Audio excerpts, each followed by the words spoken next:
ang kapangyarihan na kayang gawing metal ang dugo. Dahil matapos ang matinding laban sa pagitan ng dalawang Lance na sina Lance Aya at Lance Alfred, dito natin masasaksihan mga lods ang hindi lang matindi kundi napakahanip na matchup ang ating makikita sa muling paghaharap sa pagitan ni Arthur at Retainer Otto. Kaya huwag na nating patagalin pa.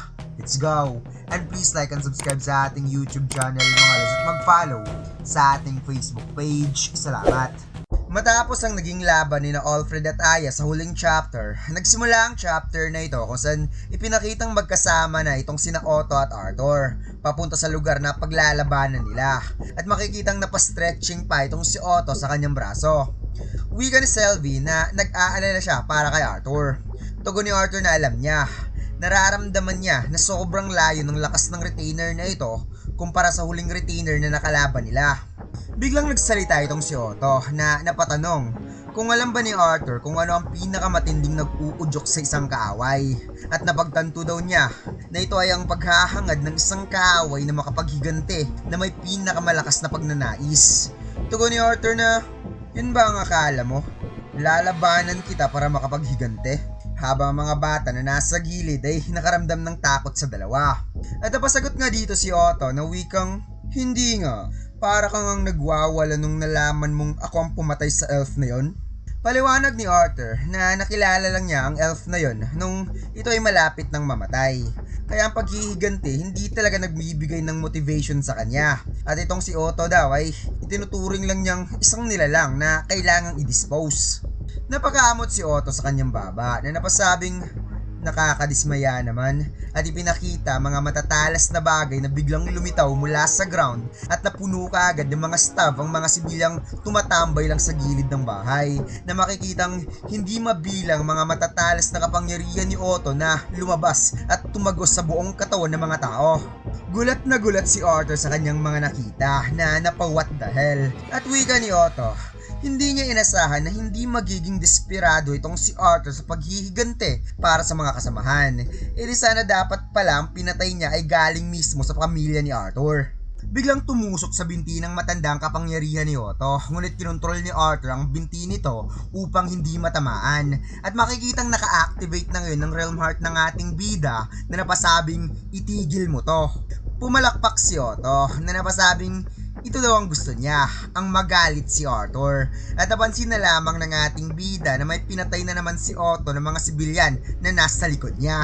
At sa kabilang side naman ay patuloy na nagsisilabasan ng mga kapangyarihan ni Otto kaya ginamit ni Arthur ang Wind Attribute upang tulungan ng mga sibilyan na makaiwas sa napakaraming matatalas na magic at sumigaw na umalis na kayo dito. Mas lalong nasisihan si Otto nang nakitang worried si Arthur sa mga inosenteng tao. Kaya sinabi niya na maybe instead ang pamilya ni Arthur ang kanyang papatayin, mukhang ang dapat niyang unahin ay ang elf princess. Ano nga ba pangalan ng prinsesang yun? Tesha?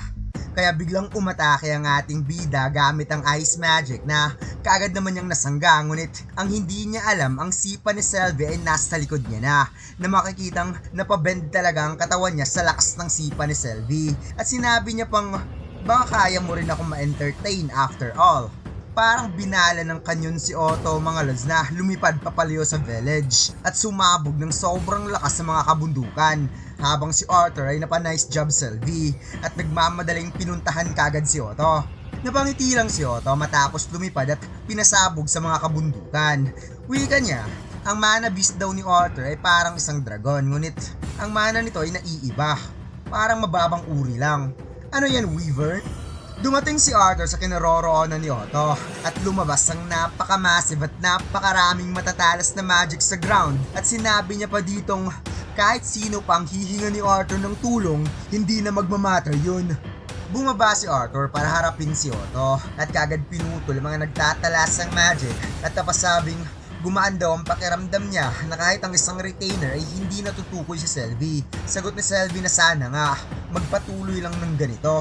Kaya nang nakababa na si Arthur, napansin niya na parang mas lalong nagsisilabasan ang mga atake nito. Kung kaya't hindi nagkatubili ang ating bida na sumugod kasama si Sylvie at gamit ang tatlong magic attribute, ang Earth, Wind at Lightning, mas lalong bumilis ang ating bida. habang si Otto naman ay nagdash papunta rin kay Arthur, kung kaya't sumiklab ang kapangyarihan nabang naglash ang mga sandata ng dalawa. Wika ni Otto na hindi na rin masama, may ibubuga rin naman daw kahit papano.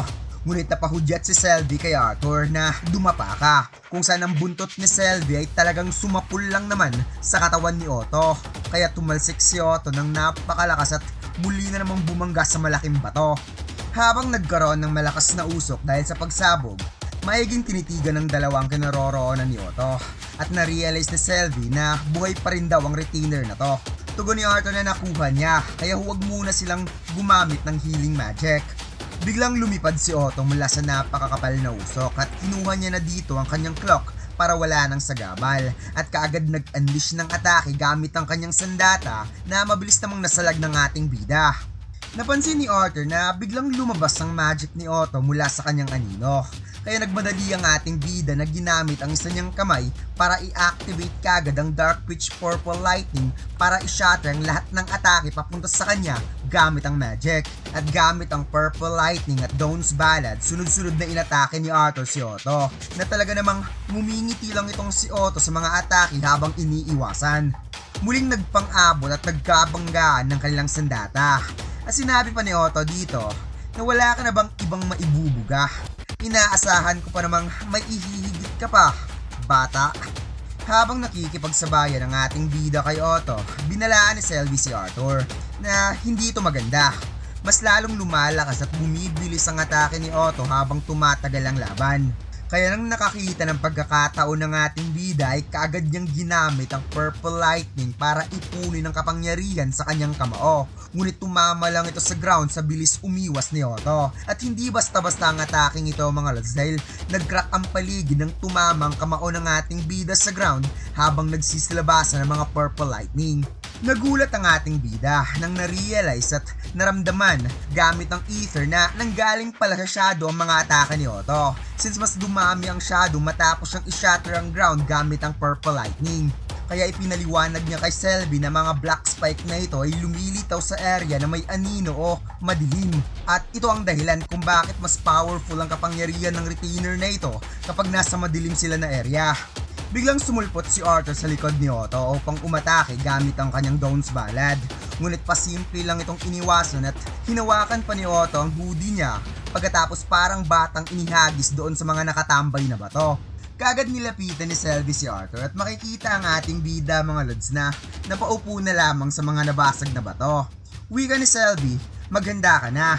At tinanggal na nga dito ni Arthur ang kanyang damit na pang slaves at napatanong kung ano ang plano ni Selvi. At dito'y lumipad papalayo ang dalawa na napatagon si Selvi kay Arthur. Ano pa ba? Lilipad tayo at lalayo sa mga shadow dito sa ibaba. Habang si Otto ay patuloy pa rin sa pag-atake sa pagpapalabas niya ng mga matatalas na metal galing sa shadow ni Selvi. Hanggang sa umabot sa ulap ang kapangyarihan ni Otto mga lods, maybe dahil sa nakakapagbigay pa rin ng shadow sa Selvi papunta doon sa mga makakapal na ulap. Biglang lumitaw si Otto mula sa mga ulap at lumipad lang naman ito na napasabing napakatalino mo talagang bata ka. Nalaman mo talaga yung kahinaan ko. At si Arthur naman ay napatitig lang kay Otto na napasabing, Selvi, back upan mo ako. Sagot ni Selvi, sure, walang problema. Kung kaya't gamit ang Thunderclap Impulse, parang kidlat na nagdash ang ating bida towards Otto. Ngunit pasimpleng iniwasan ni Otto ang slash ng Dawn's Ballad at kaagad nakapag-counter ng atake gamit ang kanyang kapangyarihan na parang pinatalas na metal, subalit mabilis lang itong sinalad ng ating bida. Kaya parang metal lang itong tumalsik mula sa kanyang espada, habang si Selvi ay nakaabang lang sa likod para saluin si Arthur. Muling umikot si Selvi para paghandaan ang magiging next move ng ating bida. At unang ang pinakawalan ni Arthur ang kanyang Dark Witch Purple na Lightning, ngunit madali lang itong naiwasan ni Otto. Kaya mabilis na sinundan ni Arthur ng atake gamit ang kanyang Dawn's Ballad. Subalit nasalag pa rin ni Otto ang atake nito. At hindi pa dyan nagtatapos dahil nag-counter itong si Otto, kaya walang magawa ang ating bida kundi umatras at bumalik sa likod ni Selvi. Wika ni Otto na kahit may posas pa daw ang kamay niya, hindi pa rin daw makakatama itong si Arthur ng isang clean hit sa katawan niya. Kaya humingi ng pasensya ang ating bida na napasabing, sorry, hindi kasi ako lumalaban para magpa-impress. At dito'y inipon lang naman ni Arthur mga lods ang napaka-dense na mana gamit ang Dark Pitch Purple na lightning attribute sa kanyang espada na talagang sumiklab ng todo habang ang kanyang katawan ay umaapoy na parang sinusuportahan ng apoy na mana ang lightning since isang deviant magic ang lightning na galing mismo sa apoy. Kaya nang bumaba si Arthur kay Selvi para magsagawa ng kanyang atake na makikitang dala-dala nito ang napakatinding kapangyarihan, subalit ang sumunod na eksena ay bigla na lamang itong napunta sa harap ni Otto at nakabaon na ang kanyang espada sa katawan nito. At wala ngang pag-aatubuling iniris kaagad ng ating bida ang napakalakas na bultahe na kahit si Otto ay hindi niya nakita ang bilis ni Arthur kung paano siya nakapag-travel ng ganun ka-high speed na hindi man lang nakita ng kanyang mga mata. Napanganga na lamang si Otto matapos tinanggap ang napakatinding bultahe na i-discharge sa kanyang katawan at na-realize ni Arthur na okay na, ayos na, saying kay Selvi na nagawa na nila. Subalit nang pinol off ni Arthur ang kanyang espada, nagulat na lamang siya dahil hindi niya na makuha-kuha kahit anong pilit niya.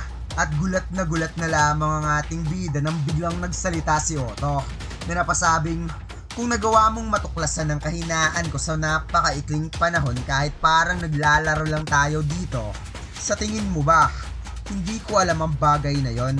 Na para bang ipinarealize ni Otto kay Arthur na kahit may nakakaalam sa kahinaan niya, hindi yun kawalan para sa kanya at alam niya kung ano ang dapat gawin. Habang makikita natin dito mga lods na unti-unting lumalabas sa mga matatalas na metal doon sa dumudugong sugat na binaunan ng Dawn's Ballad.